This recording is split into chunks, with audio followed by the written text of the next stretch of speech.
না, আমার কোনো কথা হয়নি, কারোর সাথে আমার কোনো কথা হয়নি। এবং আমি প্রথম থেকে প্রত্যাখ্যান করেছি, তখন থেকে আমাদের দল সিদ্ধান্ত নিয়েছে আমরা বাংলায় একা চলবো।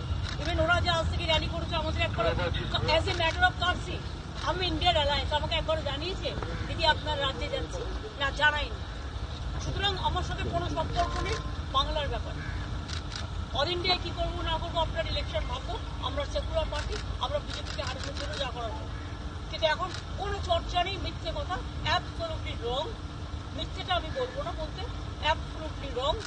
কোনো কাগজ এটাকে নিয়ে পলিটিক্স করছে, এটা রং।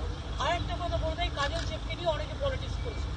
ও তো জেলা পরিষদের সভাধিপতি আছে, আর ওকেও দুটো দায়িত্ব দেওয়া আছে, নাটুনকে দুটো। এত মিথ্যে কথা আপনারা কেন বলবেন, কেন লিখবেন?